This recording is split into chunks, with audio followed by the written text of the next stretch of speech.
फिर दोस्तों, हिजबुल्लाह की तरफ से खतरनाक मिसाइलें लगातार इजराइल पर दागी जा रही हैं। एक बात शुरू करने से पहले बता दूं कि ये बात क्लियर हो गई है इजराइल को कि वो हार रहा है। हसन नसरुल्लाह को कत्ल करने के बाद भी हिजबुल्लाह के हमलों में कोई कमी नहीं आई है। ताज़ा तरीन तस्वीरें साफ दिखाऊंगा आपको कि किस तरह से हिजबुल्लाह की मिसाइलों ने इजराइल के इलाकों में भारी तबाही मचाई है। सेटलर्स के मकानों पर सीधा मिसाइल टकराई है और इन मिसाइलों को इजराइल के आयरन डोम रोकने में फेल हो गए हैं। חברים, אני מדבר איתכם פה ממעלות, זה הבית הפרטי שלי. כל הבית התפוצץ. ממש פה, נפילה בבית שלי. האוטו, המכוניות, הבתים, אני קורא לכיבוי אש לכל העולם. יש שם אנשים בלכודים בתוך הבית. שמרו על עצמכם, זה לא צחוק. वहीं मेरे दोस्तों, ग्राउंड पर इजराइल को कड़ी टक्कर लेबनान में देखने को मिल रही है। लेबनान के यारून के इलाके से इजरायली मिलिट्री को पीछे हटना पड़ा है। जी हाँ दोस्तों, इजराइल ग्राउंड पर पूरी तरह से फेल हो रहा है। हजरात मोहतरम, इसी बीच में इजराइल के प्रधानमंत्री नेतन्याहू लेबनान के बॉर्डर पर पहुंचे थे और उन्होंने वहां जाकर अपनी तमाम सेना के कमांडरों से मुलाकात की और कहा कि लेबनान में हम सिचुएशन को बदल रहे हैं, हालात बदल रहे हैं।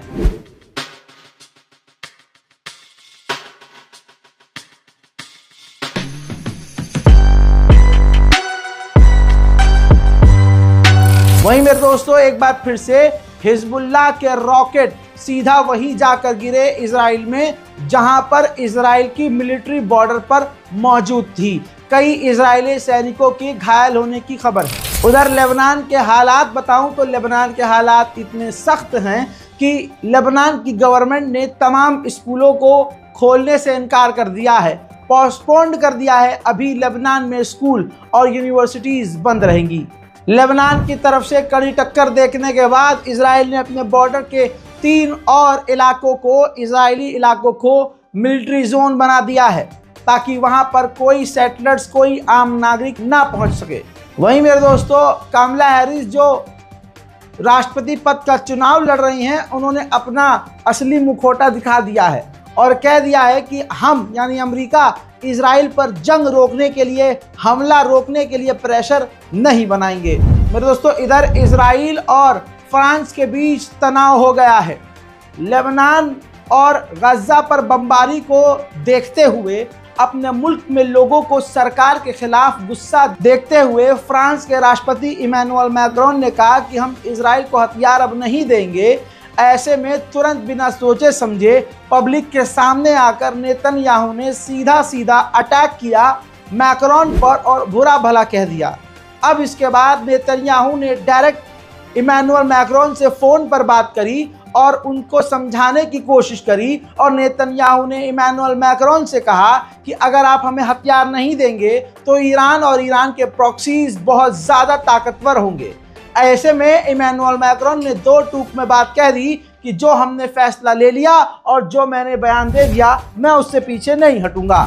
हालात इतने ख़राब हैं, किसी भी देश में जब जंग छिड़ती है तो भले ही कुछ लोग बड़े खुश होते हैं लेकिन तमाम नागरिक परेशान होते हैं। अब इजराइल के 86% यहूदी लेबनान और इजराइल के बॉर्डर के पास रहना ही नहीं चाहते। दोस्तों, आज 7 अक्टूबर है। आज ही के दिन हमास के ग्रुप ने इजराइल के अंदर हमला किया था और तब से ये जंग चल रही है और आज ही के दिन का वादा था कि ईरान पर इजराइल हमला करेगा या आज से 3-4 दिन के अंदर इजराइल हमला करेगा। हजरात, आधे से ज़्यादा नागरिक, जी हाँ, कहा जा रहा है कि अब विदेश जाने को सोच रहे हैं, यानी यहूदी समुदाय के लोग इजराइल छोड़कर परमानेंट किसी दूसरे देश में बसना चाहते हैं। वहीं मेरे दोस्तों, सीरिया के अंदर एक ईरानी कंपनी जहां कार बनाती थी, ईरानी कंपनी, उस कंपनी के आसपास इजराइल ने फैक्ट्री के आसपास सीरिया में बमबारी की है।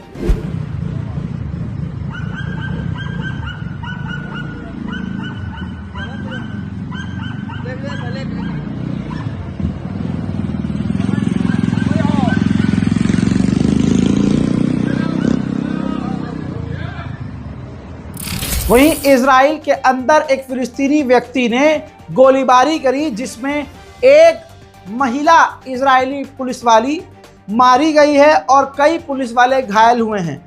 आनन फानन उस फिलिस्तीनी को गोली मारकर भी कत्ल कर दिया गया। उधर मेरे दोस्तों गजा की तरफ से भी इजराइल पर रॉकेट आ रहे हैं, यानी हमास की तरफ से भी हमले जारी हैं। देखिए,